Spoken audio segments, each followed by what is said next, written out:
সবার প্রথমে আমি কড়াইয়ে সর্ষের তেল দিয়ে দেব। তারপরে কেটে রাখা আলুগুলো ভেজে তুলে নেব। আর এইদিকে আমি মাংসের মধ্যে হলুদ, লবণ আর সর্ষের তেল দিয়ে মাখিয়ে রেখেছি আগের থেকে। আর এদিকে মশলা বেটে নিয়েছি, জিরে, আদা, রসুন, পেঁয়াজ, লঙ্কা আর কিছুটা পেঁয়াজ কুচি রেখেছি আর 2-3 কোয়া মতো রসুন রেখেছি। তো আলুগুলো ভেজে তুলে নিয়েছি।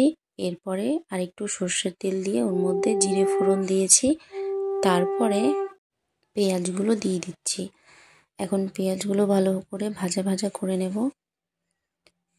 দেখো ভেজে নিচ্ছি আমি, একটু হালকা লাল লাল করে ভেজে নেওয়ার পর আমি যে মশলাটা বেটে রেখেছিলাম সেই মশলাগুলো এখন এর মধ্যে দিয়ে দেব।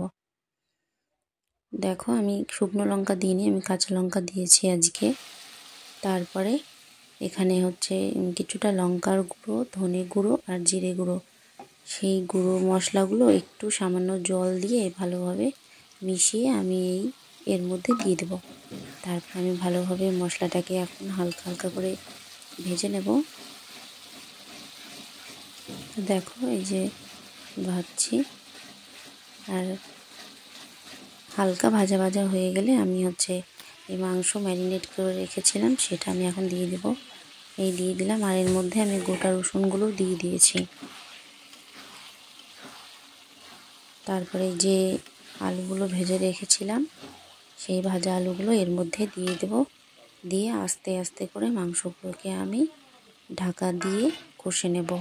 তাহলে আমার আলু মাংস দুটোই খুব ভালোভাবে সেদ্ধ হয়ে যাবে। তারপরে আমি ঢাকনা চাপা দিয়ে রেখেছিলাম। এদিকে দেখো প্রায় আমার কিন্তু মাংস কষানো হয়ে গেছে। কালারটাও দেখো কি সুন্দর এসেছে, তাই না?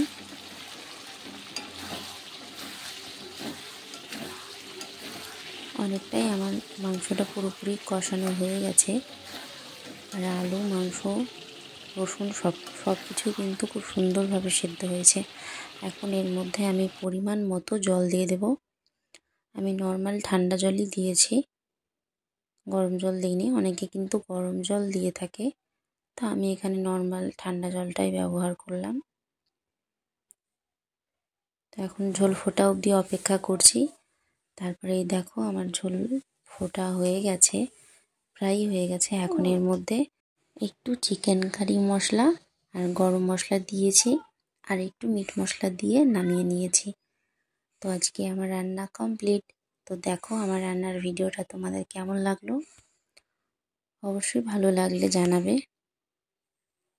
চলো টাটা, আবার নেক্সট ভিডিওতে তোমাদের সঙ্গে দেখা হবে।